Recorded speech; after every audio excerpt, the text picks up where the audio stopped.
guys, and welcome back to my channel. Welcome to another one, and welcome to our June recap. This is actually very crazy that I am filming a recap video for June. Like, how is it already the end? Oh wait, shit. Excuse me. I don't feel like editing that. Recap for May. I'm thinking I'm about to film my June TBR, which I already filmed. Y'all, I think. I don't even know. Y'all, I don't even know what okay, it's been a crazy month. Okay, that did not. I'm gonna get myself together. It's kind of crazy. I don't even know if I filmed. Yes, I did. I talked about all the books. You know what? I think that video dropped today, and y'all have already seen that video. But I am cool. No. I don't know. I don't even know anymore. I don't. So let me start over. Hi guys, welcome back to my video. And today we are doing a May recap. That's what we are doing. We're talking about the books that I read in May. We'll deal with whether or not I already filmed a June TBR or posted it. Because I know I have another reading vlog. And I'm just really confused right now. And that's okay, because sometimes that happens. Y'all, I am like getting ready to go on a trip, which I'm very excited about. So I'm going to tell you guys a little bit about it. I am going to be going on a trip soon. I'm very excited because I am going to be filming there, and I am hoping to be able to do like a bookstore vlog while I'm there, because I really did have fun doing the vlog that I did when I was on my trip in Ann Arbor, Michigan. I always say it wrong, so I had to say it slow. I had a really good time filming that. And my little sister is going to be going on this trip with me too. We're going to London. So I want to do a book vlog for that. But I'm trying to, like, because that trip is coming up, I'm trying to like get all my packing done and get all of like my clothes and everything I need ordered. So my life has been all over the place, and work. So that's a lot of rambling about why I'm not mentally together right now, y'all. I'm all over the place. But anyway, let me tell you about what I read last month. So last month was a heavy audiobook month. The first book I read was The Sunset Years of Agnes Sharp by Leonie Swan. Now, I liked this book, but it is a bit slow. This book is about Agnes Sharp. She runs basically like, I'm gonna call it a sorority fraternity house for those who need living assisted homes. Like, they're older, they can function on their own, but they need a place to live. So instead of like a nursing home, she basically rents out rooms in her house. They are definitely spunky, even though some of them have like physical limitations. Like, one person is blind, one person, has to use a wheelchair. But they all have spunk, and I love it when the seasoned folk have spunk. So basically, the story starts off with a murder, actually a body being found, and Agnes is like, "Oh, I hope it's not the body we got in the backyard." And you're like, "What?" And it's not. It's a totally different body. So basically, someone was murdered close by this home, and they also do like really have a body in the backyard. But it's hard to talk about this book without giving a lot away, because when I found out what was going on at the end, like, my entire heart, I was like, so basically, because you will get twisted in the book, because you'll be thinking, wait, they know who did it. Like, they know who killed, or at least the person whose body is in the backyard. They know who did that, But it seems like she's talking sometimes like she doesn't know who, or they don't know who, talking about everybody in the house. And then you get, this book is definitely about growing old, leaving this earth. It definitely talks about respect, dignity, and your friends. And that's why when I got, why I said the book does move slow to me in some parts, but when we get like really in that last 20%, just so much. And I'm like, oh wow, I missed that.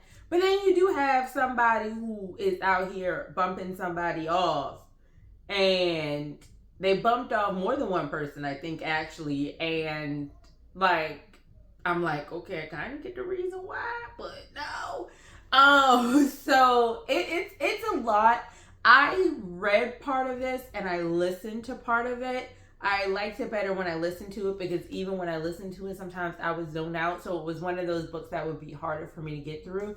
But I would recommend giving it a try if reading it. And reading it wasn't horrible, but because it moves slow, sometimes my brain, like I would be listening to it and my brain would be like, wait, what happened?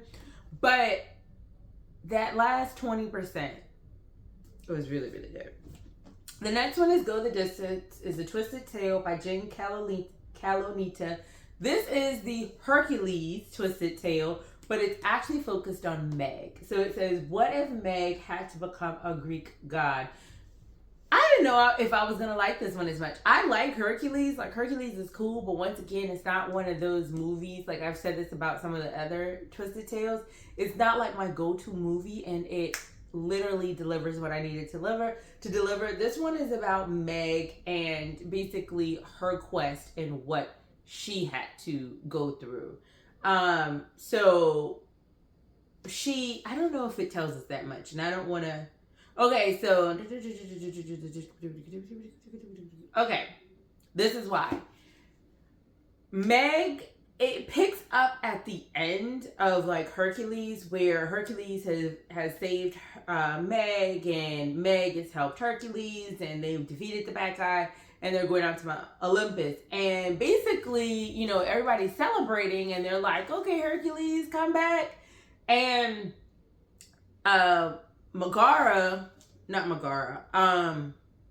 Zeus is like, pause. You can't come any further. You can't say you're not a god. And Hercules is like, oh dang. She's like, oh wow. And Hercules, Hera, is like, you know what? I'm gonna give you a chance to prove yourself. And she sends her on this quest. And if she proves herself, she can then become a god. So it's a story about the quest she took. I really did like it. It had some twists and turns, even for Hades. It had a cute little twist for Hades. And overall, I really enjoyed this one, and I was surprised. And this is a short read, and I enjoyed reading all of it. The next one I read is The September House. I actually did this one on audiobook. It's by Carissa Orlando. Now, let me tell you, this book irritated me so much because this girl mama asked her not to cuss. She asked her to watch her mouth. She's like, I actually think I talked about this. I think I talked about this one I think we're getting into books that I listened to or read in my reading vlog. So I'm not going to go that too deep. You can watch that. But if you didn't watch it, basically, she irritated the heck out of me because her mama told her to keep watching her mouth and she didn't. And this lady like 30, 40 years old. So she could have gotten popped in the mouth by her mama because she needed to watch her mouth. So this book has so much the first two books, no language, nothing really, because they're older, there is something that could be triggering, especially if like you have an older parent or something like that. Grandparents, that could be triggering, but outside of that, nothing in these ones. This one has tons and tons of language. The descriptions of the things that go down are very gory. So if you don't like that, don't read this. So this is about a house. A woman and her husband moved into a house, and it's like their dream home. They got it for a good price, but every September, some ghosts come out. Some ghosts come out, you know. They come out to play, and she is used to this. So she's basically figured out how to get through that period. And like she actually interacts with these ghosts. So it's not just like, oh, they're there. No, she talks to them. One of the ghosts cooks the food, like all of this stuff. And September is when they really start to kick up and act out. You know, that's when they get crazy. And basically she don't want to leave this house. But what happens is the daughter calls and she's like, hey, where's dad? I can't get in touch with him. She's like, oh, well, your dad left. So I'm going to leave it there. But this book is about the things that go on in the house, trusting people, getting older and having people trust you. And, you know, you probably should just listen to your mama because, you know, she knew what she was talking about. That's all I'm going to say. So there's that one. The next one is The Troop by Nick Cutter. This one is, I did this one reading and I finished it on audiobook. This is a book about kids who go to an, what is it called? Island for like this camping trip and all heck breaks loose. This is like an outbreak thriller. This is not a, ooh, Freddy's behind the door kind of thriller. It is definitely more outbreak, don't drink the water type of thriller. There is language in this and the details are gory in this one too.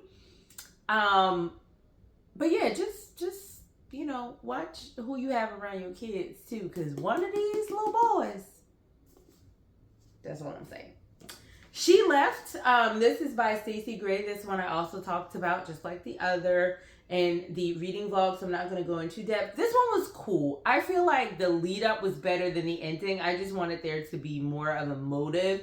And I felt like the motive behind why the person did what they did was kind of cliche. But basically, a girl was a survivor of like a massacre, I think, of like 5 or 6 of her friends when they're in high school. Years go by, she's moved away. And she gets a call from a journalist who's like, hey, I want to do something for the anniversary, da-da-da-da. She shows up this house and people start getting taken out. This one, I'm going to say no on the language. Like, there's probably some language in here, but it's not crazy because I can't remember. The details of the murders are not that bad. Like, they're not like super gory. Like, they tell you what happened, but it's not super gory and detailed. And there is one mention of a self-inflicted situation, so that is in here. So if that is triggering, but outside of that, it wasn't. Like I said, it's a good read, easy read, quick read. It sounds good too, but I just feel like the ending was kind of a letdown. I feel like I need to talk about these 2 books together. Okay? Because they literally have the same theme. Paul Tremblay, you got the same theme, the same idea. The Pallbearers Club is not a horror. This is just a book where this man is talking, and I didn't care until like the end. So this one is about a kid who creates this Pallbearers Club for people who don't have like people to come to their services. So he is doing good in school, but his teacher's like, hey, you should have some extracurricular activities. So he decides to create this club, which I thought was nice. However, the book is told from the point of view of his like best friend, I'll call her, or frenemy, whatever, because you know he was just getting on my nerves. I can't even remember her name. But she is reading this. This is supposed to be his memoir. And it's so funny because I feel like she was the most interesting character. She reads the book. She's reading the book and giving the notes. So he basically gave her the book so that she could read the book and edit it for him. And she's giving him the notes. So as he's reading his part, which is being told the story of his life, basically, she's giving like the feedback and commentary, and she's like, you know, this is not a memoir, this is a novel, like, because she's like, this ain't real, this ain't happened, this is nothing but a fiction book. So she was funny. I listened to all of this. I would not have wanted to read this. If I read this, I would have been pissed. But the reason, it really does read like a novel, but nothing really happens until the end. And when the thing happens at the end, it makes you wonder, it makes you think. But it really just feels like a guy who kind of just blames life circumstances on outside forces or like just other people when it's just really life is what the vibe was. This one, very similar. So this one was better though. I'm not gonna lie. The ending of that one, I had already owned both of these books. But I was like, since I did that one and I didn't think it was that great, let me hurry up and do this one. The ending of that one made me want to read this one. This one was better. Like, way better. But it still wasn't that great. Because, I don't know. It's a story about these young filmmakers who make this horror movie, but the horror movie never gets published. We don't find out why, though. We don't know why. And the story is being told years later because another director is going to do a reboot, and he is telling the story of what happened and why it never got published. So you do get the horror.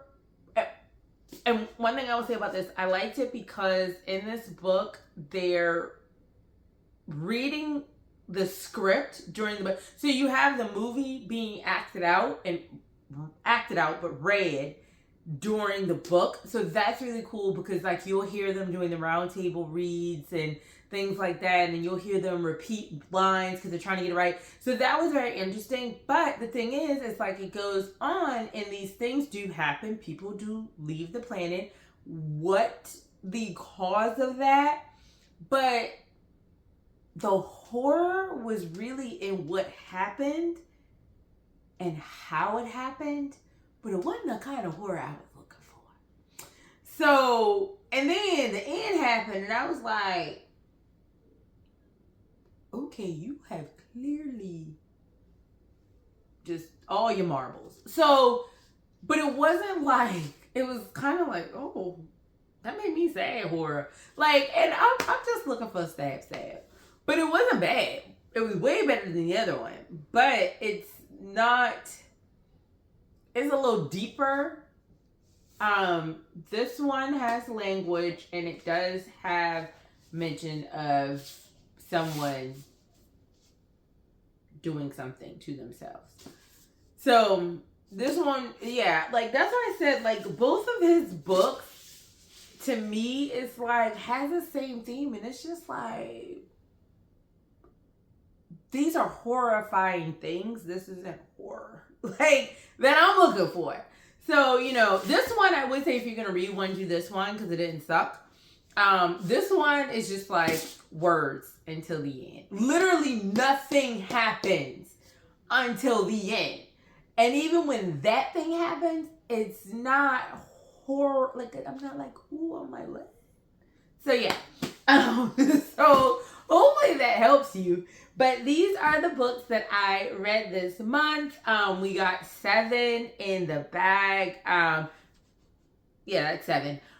I still can't. No, I did already post my TBR for June. Maybe I just filmed it. Maybe that's coming out today, which is the 6th. Either way, I'm going to just say it now because I don't know when y'all going to get that video and I'm happy. I literally only have like 20 books on my TBR that are unread. Now, I am being a little kind of ahead of them all because I only have 20 on the shelf that are not currently on my TBR. So there's still more than 20 unread books, but the fact that when I look at the TBR list, there's 20 books that are not on the list to be read this month, that works for me. Like, that works for me because the other books are on my shelf to be read this month. So if I meet that reading goal, then there's only 20 books. Y'all see how I did that? They might call that girl math. I don't know. But anyway, I was super excited. This really did help. I don't know what video is coming next after this, and I'm not even going to try to, or what came before it, I'm not even going to try because today I'm just all over the place. But I thank you nonetheless for sticking around, watching this video. What did you read last month? Have you read any of these? And the ones that I just can't get with it. What did you think? So these are my reads. Thank you guys so much for coming by, staying for another video. My name is Sho'Shanna. I appreciate you guys. And if you're new, please stick around, join the family, and I'll see you in the next one.